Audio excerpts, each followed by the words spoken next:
दोस्तों, बढ़ती हुई पावर डिमांड्स और घटते हुए फॉसिल फ्यूल्स का एक सॉल्यूशन निकाला गया है, सोलर पावर। और इस सोलर पावर को काम में लाने के लिए हमें सोलर पैनल्स की जरूरत पड़ती है।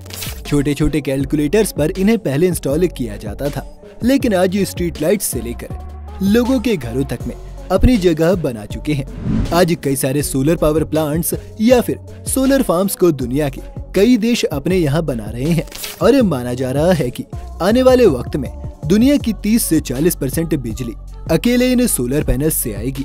लेकिन क्या आप जानते हैं कि इन सोलर पैनल्स को फैक्ट्री में कैसे बनाया जाता है और आप तक पहुँचने से पहले इन्हें कितने टेस्ट से गुजरना पड़ता है?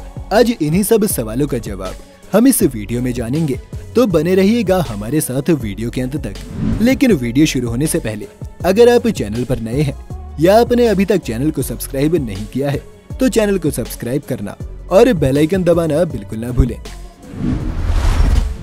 सोलर पैनल बनाने के लिए हमें सबसे पहले हाई क्वालिटी सिलिकॉन की जरूरत पड़ती है, जिन्हें सप्लायर्स की मदद से फैक्ट्री में लाया जाता है। फैक्ट्री में पहुंचने के बाद इस सिलिकॉन को उसकी टेक्निकल प्रॉपर्टीज और क्वालिटी के आधार पर छाटा जाता है। अब बारी आती है इस सिलिकॉन को बेड क्रूसिबल्स या बॉक्सेस में डालने की, लेकिन इससे पहले क्रूसिबल्स को भी प्रिपेयर करना जरूरी है। क्रूसिबल्स को प्रिपेयर करने के लिए सबसे पहले उन पर सिलिकॉन नाइट्रेट पाउडर की एक लेयर कोट की जाती है। इसके बाद हर एक क्रूसिब में करीब 250 से 450 किलो के सिलिकॉन रॉक्स को भरा जाता है और इन्हें फिर एक फर्नेस या भट्टी में डाल दिया जाता है। फर्नेस के अंदर जाकर ये सिलिकॉन पिघलने लगता है और आखिर में बाहर आने के बाद जैसे जैसे ये पिघला हुआ सिलिकॉन ठंडा होता है, ये एक सिंगल ब्लॉक में बदल जाता है। अब इन सिलिकॉन ब्लॉक से मल्टी क्रिस्टलाइन वेफर्स बनाने के लिए इन्हें पहले से ही तय किए गए साइज के इनगोट्स के साइज में काटा जाता है और इसके बाद इन इनगोट्स की टेस्टिंग होती है, जिनसे इनकी क्वालिटी का पता चलता है। अब इन इनगोट्स की कुछ लेयर्स को क्रॉप कर दिया जाता है ताकि हमारे पास कोई इम्प्योरिटीज ना रह पाए। अब मैक्सिमम क्वालिटी के इन इनगोट्स के सरफेस को पॉलिश किया जाता है और इनके कोनों को भी ग्राइंड करके शेप दी जाती है।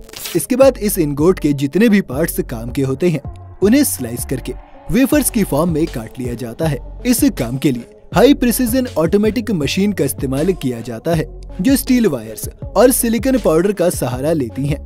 अब इन वेफर्स को क्लीनिंग के लिए पानी और बाकी तरह के क्लीनिंग फ्लूइड्स में डुबा दिया जाता है ताकि पिछली प्रोसेस से जमा हुई गंदगी इनके सरफेस पर से हट जाए।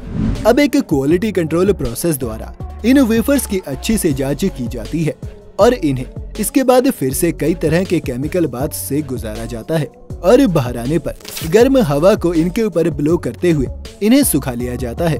अभी इन वेफर्स की सरफेस पॉजिटिवली चार्ज्ड है और इन पर एक नेगेटिवली चार्ज्ड कोटिंग चढ़ाने के लिए इन्हें एक डिफ्यूजन फर्नेस में 800 से 900 डिग्री के टेम्परेचर में रखा जाता है, जहां इनके ऊपर फास्फोरस गैस भी छोड़ी जाती है और वो फास्फोरस के ही एटम्स हैं जो इसकी सरफेस को पॉजिटिवली चार्ज कर देते हैं। सिलिकॉन में इस तरह फास्फोरस को ऐड करने को ड्रॉपिंग भी कहा जाता है। सोलर सेल्स की रिफ्लेक्टिविटी को घटाने के लिए इन पर सिल्वर नाइट्रेट की एक लेयर फिर से चढ़ाई जाती है, जिससे इनका रंग अब नीला हो जाता है।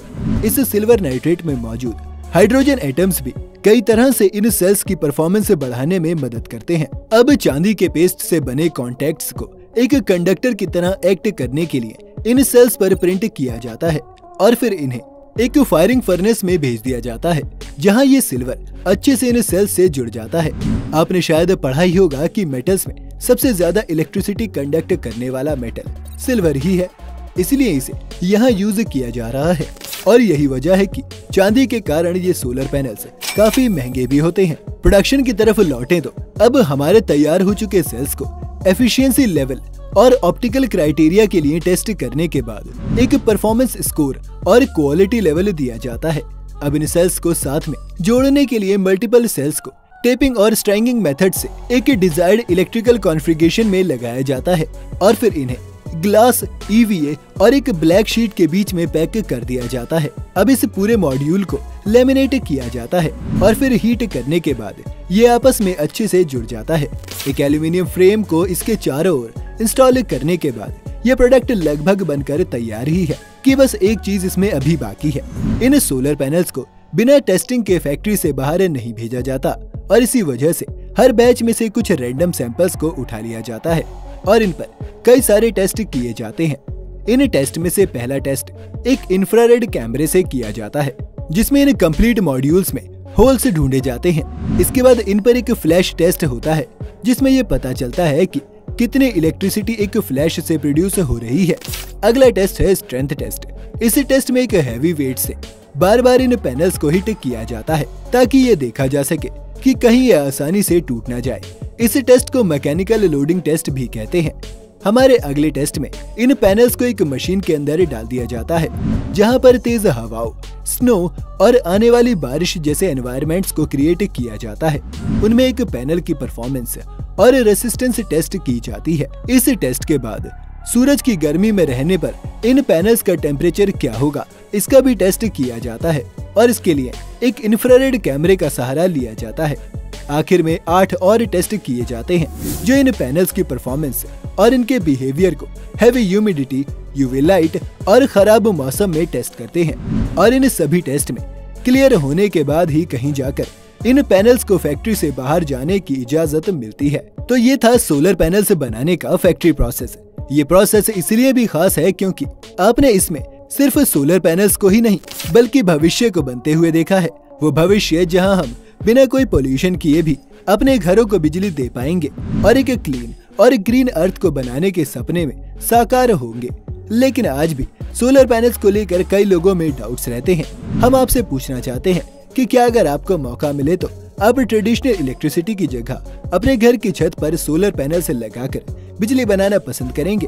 अपनी राय हमें कमेंट सेक्शन में जरूर बताइएगा। उम्मीद है ये वीडियो देखकर आपको काफी कुछ जानने को मिला होगा। अगर वीडियो आपको पसंद आई हो तो इसे लाइक और शेयर जरूर करें। साथ ही अगर आप चैनल पर नए हैं या आपने अभी तक चैनल को सब्सक्राइब नहीं किया तो चैनल को सब्सक्राइब करना और बेल आइकन दबाना बिल्कुल न भूलें।